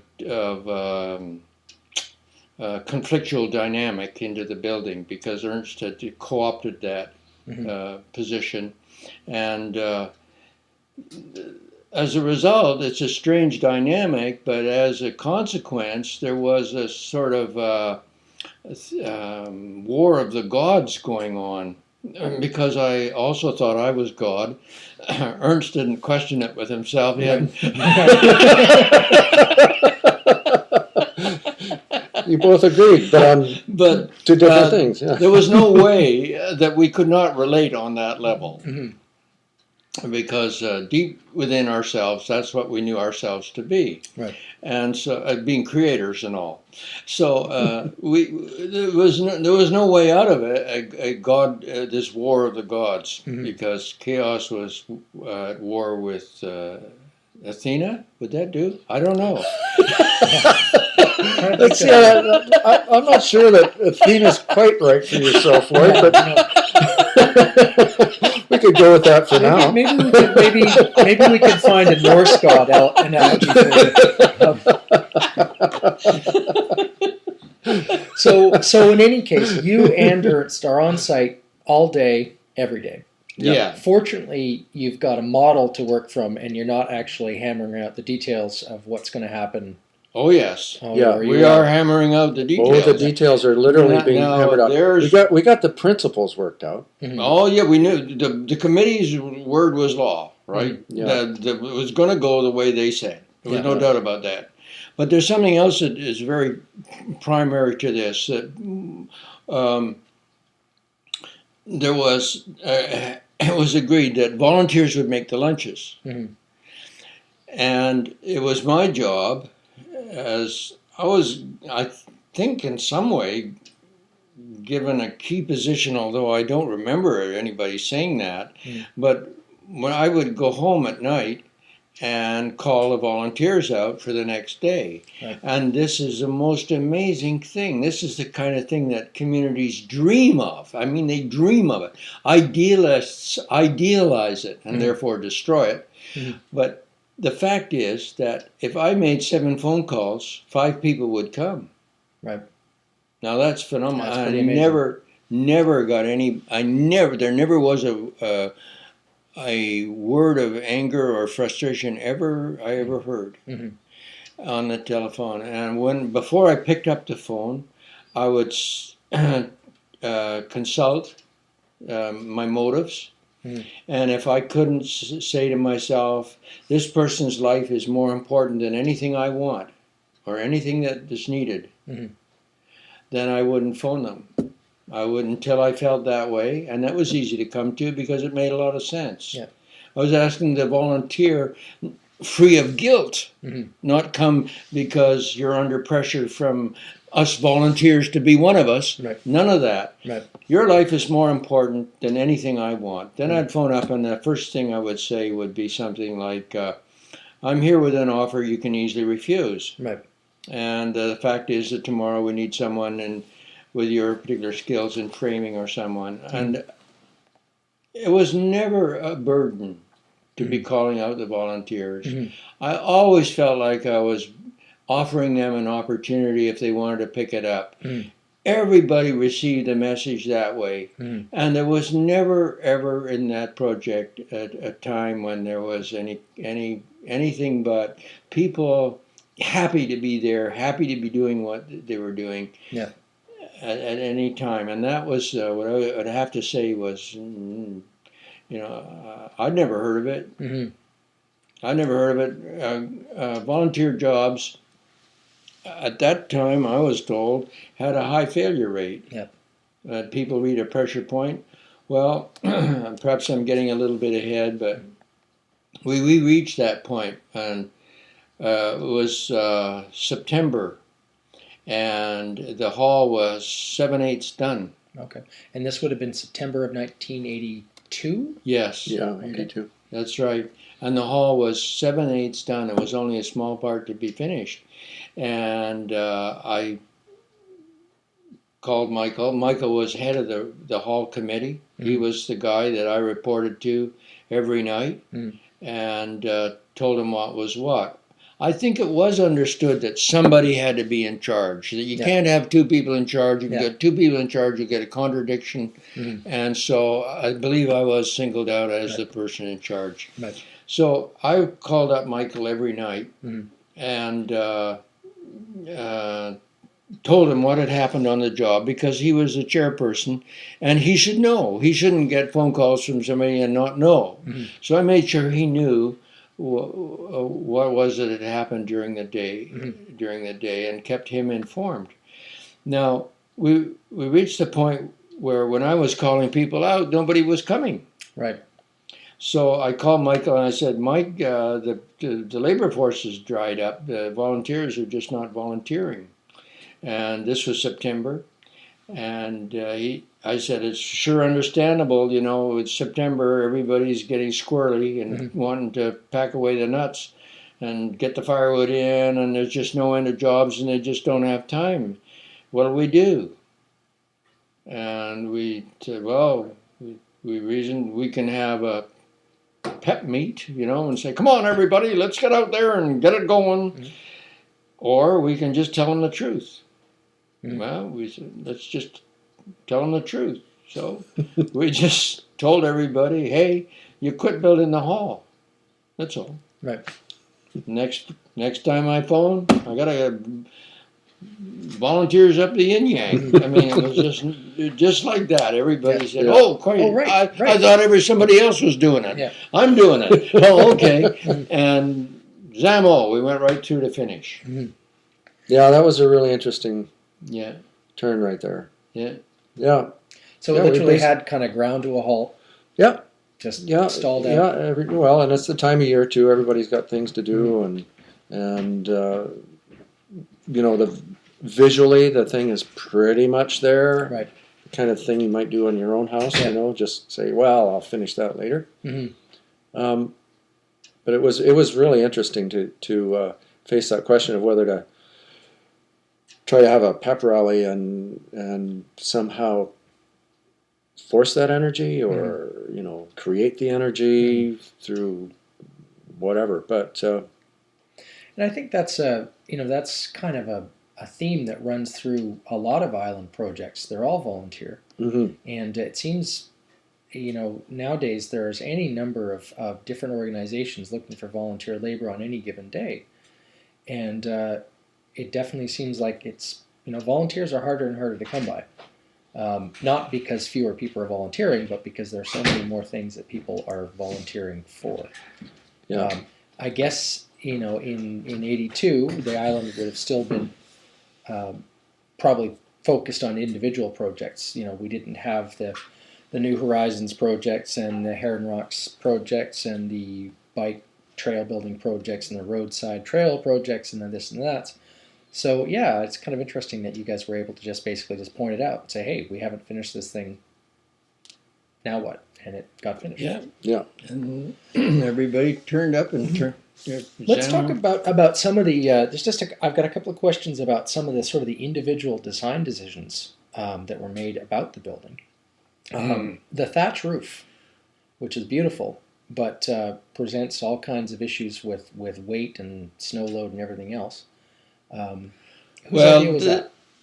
Yeah, well, that was there were there was engineers on the island, but the architects on the island did all the calculations on that, and underneath those gallery roofs are not just 2x6s; those are trusses. Oh, okay. Is that right, Michael? Yeah, that's right. We discovered when we took the ceiling boards off that and this is why the roof was failing in the first place. The collar ties, the ceiling joists, originally were at the top of the wall plates, right where you would expect them to be. So you've got a perfect triangle on the gable roof. But of course, that was the original hall, and that would make a very low ceiling. So at some point, we could tell this just from the marks on the rafters, and that those collar ties had been moved up. To get the ceiling up. Yeah, to get the ceiling higher, which also made the really good acoustics, just from that shape. But what was happening with the rafters is they were bending at the point where those ceiling joist collar tie things came in. So that was about a third of the way up the rafter, around toward halfway. So that point we figured that we needed to support the ridge, and we needed to support that point where the ceiling ties came in. And the way we did that was a triangular truss with one point on those pole beams that go down the side of the galleries. One point is out at the wall of the gallery, and the other point is up where the ceiling ties come in. Okay, so it's a cantilevered truss. It's a cantilevered truss. Okay. And it's got a couple of web pieces in there, or maybe they were plywood trusses that we made. I forget. Anyway, like Lloyd says, those are trusses, very strong. Those galleries, there's no question of that. Really. Yeah, and having extra weight on those galleries actually is actually a benefit. Is a good thing because it helps with that cantilever. Right, and the corner windows. Whose idea was that? Any recollection? Well, look. I think wasn't that your idea? Yeah. Okay. Look. But it gets you out of a lot of trouble. Well, it wasn't. It might have been my idea because I like to do it. So I'm going to own that. But well, you had no disagreement from anybody because we all. Well, look, this my situation was unique because I was the boss on hand, right, and in charge on hand, and I had a floor plan basically worked with and some elevations, but no details, and. Also, it was agreed at a meeting that there would be no monograms. Okay. and there would Stop with this line of questioning then. yeah, there'd be no monograms at the hall, and there would be no symbolism. Mm-hmm. You know, so. And that stump is what? Well, so I'm on Hadden, and so I looked at it. Now, here's where the focus seems to be on me, and this is where I have trouble with this, because from my perspective, the real energy that drove it, and the real energy that allowed the hall to be what it is. Was coming from was the wave. Yeah. I felt like the wave was up and I was surfing, basically. Right. The wave was supporting me and driving me towards the beach, towards the conclusion. Right. And that's all I was doing, was trying to stand up. Right. Now, Bo Hillywell set, in a way you could say, well, it's all Bo Hill is doing. He saw that log on the beach, right? Right. And then he told me about it, right? And so everything happened from Bo Hillywell. Right. I think we can give Bo Hillywell full credit for the whole thing. The whole thing. There you go. I just followed along on the behalf, and I looked at that big log up there, and I thought, gee, that's like those bluffs out at Hillywell. In fact, oh, I see, okay. Yeah. Here's a chance. Yeah. And so I had a metaphor. I have to tell you this, because this is the key to the whole thing. The hall is a metaphor for the island. Mm-hmm. That way, it's not anybody's idea. That was the reasoning. Yeah. That way, I had a guidelines upon which to say, no, you can't do that. Yes, you can do this, and no, this is going to be like that, and so on, because it seemed a perfect metaphor. The hall, a metaphor. The white plaster underneath is the surf on the beach. The parking lot is the ocean. Mm-hmm. The rounds are the aggregate rocks of the bluffs of Hillywell. The sod roof are the bluffs themselves of Hillywell. The peaked roof, the shake peaked roof, is the forest behind the bluffs. So the hall is a metaphor of the island. And with that as a guiding factor, I felt like there wasn't a lot of egotism involved. It just seemed to be fitting and to fit itself. I never felt like I was a genius or that it had anything to do with me. I was just riding the surf. Yeah. Riding the wave. No, that's a brilliant metaphor, Lloyd. You know, it's as is the the hall is the island, and as is the community. Yeah. Now, Ernst, bless his heart, and it was big. He really wanted to put his monogram on that place so bad, and I kept riding them and saying, "Oh, you can't do this, you can't do that, you can't do the next thing." And but it wasn't just authority; there was reasoning. There was good reason behind, and a lot of things happened before he realized it that it was going to happen. And so he didn't get to do anything that was particularly Ernst. And then one day I looked down at the flagstones in the entryway, and I noticed that they had all been very carefully shaped, so there was a great big heart right right on the, and I thought, okay, this is Ernst. Right. Everybody's going to walk on his heart. Okay, that's the way it goes. Yeah. You got to love the guy. Yeah, I think about Ernst every time I walk across there. So he managed to land a monogram on there, but it's quite beautiful. Yeah, it's the story of the it's like the story of the Parliament buildings, the National Parliament in Ottawa, where the all of the stonemasons they carved their own faces into their gargoyles. Oh, sure. As their way to sneak a bit of themselves into the building. Yeah. That's an old tradition. So, when did this wrap up? This colossal enterprise. Well, it seemed to be ending all the time it was going on. I don't know. It must have been pretty much done that fall. That would be 82. Yeah. But we just didn't have the jam at that time to do the floor. That's right. Yeah. That took a couple more years to get that one together. That's right. Oh, and there's something we've got to say too. We've got to say blue sky. The ceiling was a big problem, and we didn't have a lot of money.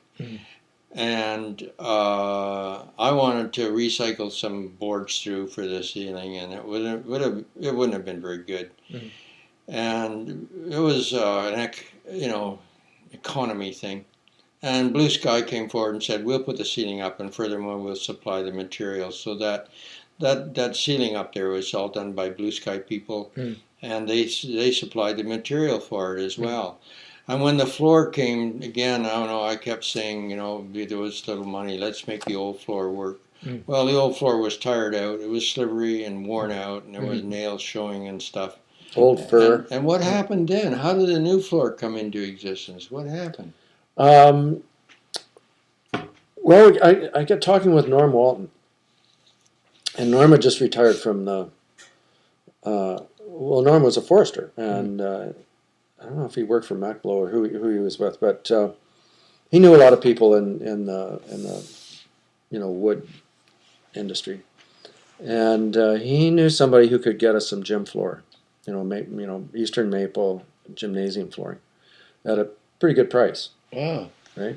And of course, we had to raise the money for it. So we took subscriptions, and if anybody ever tears up the floor in the hall, there are names written on the bottom of all the planks, all the boards. You could buy your own board. Nice. Yeah. Oh, for God's sake! Yeah. So we raised money that way, and it took a little while to raise the money, but we got it. And then there was another one of those things. We got a whole bunch of people and a bunch of flooring nailers, and got together and nailed down the floor. Got together and did it.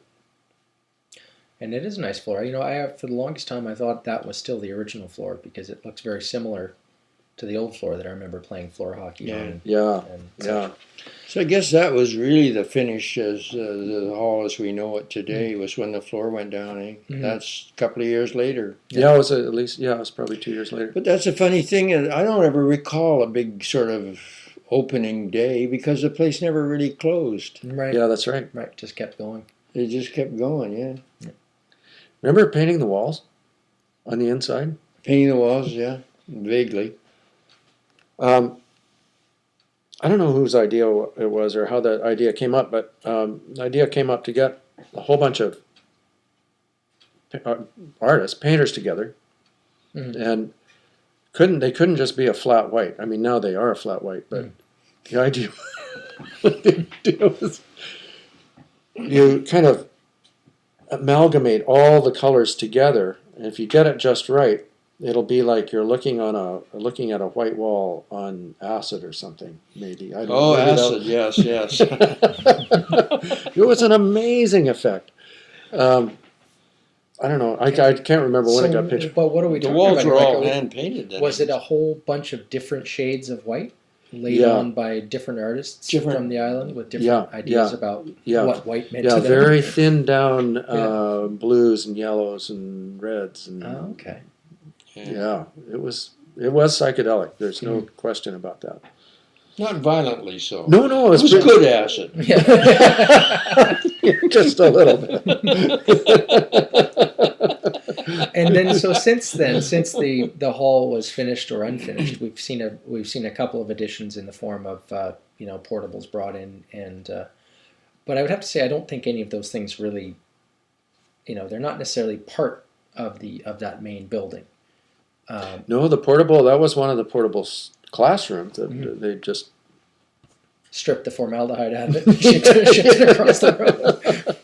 Yeah, stripped the nasties out, and that's it's not a great building, but it's a real asset to have that green room there and the festival offices. And then some years later, God, when was that? The other addition with the theater storage and chair storage and all of that. The outside stuff. Yeah, actually, do either of you remember the chair storage buildings? Were they another community project? Yep. I think Alan Fletcher was one of the big movers behind that. I did some drawings for it. It was all volunteer. Again. Yep. And it works. I used it the other day to help set up some risers in the stage for the play, and just went over there and pulled them out, wheeled them over. It's all there. Yeah, and that main room, this chair storage room, is actually plumbed for as a secondary kitchen. Oh, really? Yeah. Okay, so if they ever expand beyond the current kitchen. Mm-hmm. Now, the other day I was speaking to Judith Lawrence and talking about some of the sort of the challenges that the current hall committee faces. And one of the things that we talked about, and I want to get your opinions on that, is over the years since that project was completed, there have been a number of island institutions that have sprung up. We have New Horizons, we have the library, we have Joe King, the clinic, and these are all great places, but what they also provide is another focus, another meeting place, another if anything, if I was to use a negative analogy, it's kind of a distraction from the community hall. Do either of you feel like that the hall is maybe not quite the community anchor that it used to be? It's a particular kind of anchor. Mm. The community has changed a lot over the years. Mm. It's no longer 200 people. It's more, and it's no longer just one group. There are many. There are many groups. Having Joe King, for instance, as a performance space, as a gathering place, as a emergency shelter, as sometimes happens when the power's out and people have no place to go, as a grieving place. It serves a really valuable function too. New Horizons, the Community Health Care Center. I think there's definitely a place for everything. I think it's a mark of how the community is deepening. Really. Yeah. I got some things to say. I don't know whether they're cohesive or disjointed, but the John Chapman told me that prior to coming to the island, they looked at several other Gulf islands as places to go. And the thing that made them decide, or one of the things that made them decide to come to Hornby, was the community hall, because it was more like a living room than any of the other islands had for a community hall. That it felt more like a living room. So I think that if it's regarded as a living room, I think that would be about its right position into today. It's a community living room.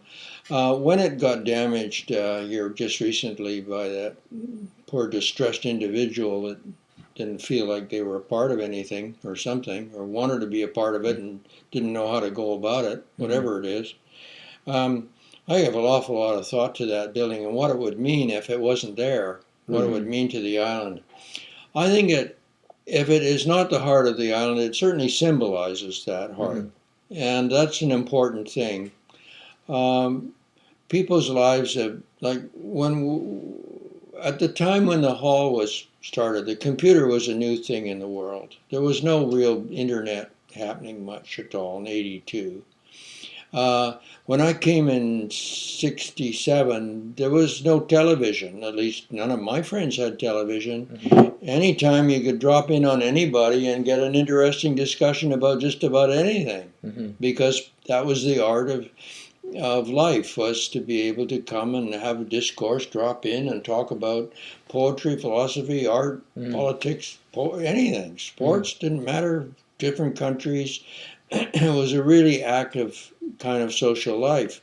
And it was in that ambience and that growth of the 60s people, that huge population thing to the island, and the fact that it was becoming a popular place and obviously a tourist destination. The provincial government had designated this as a tourist island with its beach and so on. And one of the things that was decided by, a little off the subject now, but was decided at the time of the building the hall was this island can go either way, Coney Island or Banff. Right. And Banff would be the better choice from the point of view of the residents. Yeah. And so the hall represented that at that time as well. Now, I think that still holds. I think that the hall, just sitting there, means a lot to the people that have bought property on this island and who's regarded as a summer camp or who come here in the summertime. That hall does a lot to say This is a place where I don't have to fight the cinder block. You don't have to fight the computerized reality. Yeah, this is a place where you can get out and smell the air and still see the beauty of nature and so on. And it's manifest here in this building as well. Yeah. In other words, that the people here have that contact. Now, a lot has changed since the time when that was a living, valid, pulsing thing on the island, because the internet has come into existence and computers have sucked up an awful lot of human time and consciousness. They're devouring the population basically. So you don't see people turning out to find those forms of connection and self-expression which come about through personal contact.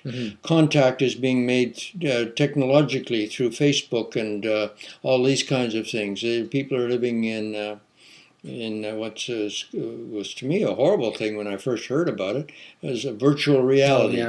And I think that to talk about let's get the hall back to where it was is not very likely, because everything has changed so radically since its inception. I think it still has a great value, but there's no way that those values are going to be brought back via the hall. They're recognizing it as in the living room, and the importance. I mean, this young fellow that did the damage to it certainly made me very aware of the importance of that building in this island. This island wouldn't be what it is without it. No, it's very true. Sorry for running on. No, that's okay. So the computer killed the community hall. Well, it killed all that kind of socializing where we depended upon each other for entertainment and connection. And the best we can do is just invite the island to turn off the TVs and the computers and come back out and maybe have a dinner or a lunch there and re-engage, I guess. Yeah. Well, I would dare to say that the hall has inherent value in that it added to the health and well-being of the organism, man. I think the computer can't boast that, and or claim it, I should say. They can't claim that because of what is happening to the organism so obviously, sitting in front of it and getting immediate gratification, losing their attention span and their ability to socialize and to create theater of an evening for themselves. It's all done. And I would say that the other buildings that have been built since, they have a function which is different and perfectly valid, and their manner of their construction, the style of them and everything is really, really well suited to their functions. I love that little building that Bill Cannon came up with for the health people. Healthcare center, I love that little building. There's something about it which just radiates healthcare. Can you say so, Michael? Yeah. And the community hall then, so it's up there. It's getting fixed up. The windows are getting replaced. Any closing thoughts from either of you about that before we wrap this up? I think I made my closing thoughts. I think we should, as we go along, further improvements to hall, keep those, changing or building up the infrastructure. Keep the idea of it as a place when the power goes out, a warm home. And as we're dealing with booking issues, keep space for things to happen on a casual, more informal basis. Okay. Well, thank you both very much. I've been speaking with Lloyd House and Michael McNamara about Hornby Island Community Hall. Thank you both. Thank you, Tig. Thank you, Tig. It's been a pleasure. Thanks. That was Lloyd and Michael from Michael's living room. Just want to say thanks again to Lloyd and Michael for doing that for me. It was a really informative interview. I learned an awful lot from that one. And special thanks to Michael for setting it up. He dropped me a line via email after my last show about the fire hall, and I had asked for any stories that people had about the community hall, and Michael, I think, came up with a really good one. If you have an idea for a show that you'd like to let me know about, or if you think you want to help out, or if you got a great story that we just need to find a place to put it, drop me a line via email is best, tig, T-I-G, @myresults.com. Before I go, I want to let you know about a couple of events going on at the community hall that I'm quite looking forward to, or that are going on right now that I partake in. There is the Round Room Cafe is going on the weekends, Saturday and Sunday, maybe Friday. And that's great food and a great time on the weekends. And as well on Sunday night, Hot Club Sundays with Ruben Weir and friends. There's live music, there's tapas, there's probably beverages, and a very nice time, a nice way to spend the evening on a Sunday night. And the other big event that I'm looking forward to is February 25th, 26th, Friday and Saturday, 2011, A Space Odyssey. And as Valerie told me, first we took you on a bus, then we took you on a boat, then we took you on a train. Now, please join us as we take you on the first community flight to the moon. Boarding passes go on sale February 5th on a Saturday, I believe, and they're on sale on the porch of the co-op from 10 until 1, and a boarding pass will set you back $25, but it will be an extravagant evening of everything, is my understanding of these things. I went on the cruise, I think, and I had a really good time on that cruise, actually. So that's it for me this week. I should let you all know that I am switching to a bi-weekly format, so I will be back on February the 3rd, Thursday, February the 3rd, and in this time slot next week from 5 till 7, I believe that Silas Crow is going to be doing a hip-hop show about local and island hip-hop. So check out Silas Thursdays from 5 till 7. Every second Thursday from 5 till 7. I will be back on February 3rd, and as I said, drop me a line if you have an idea for a show. And thanks for listening to Dig on CHFR 96.5 Maria.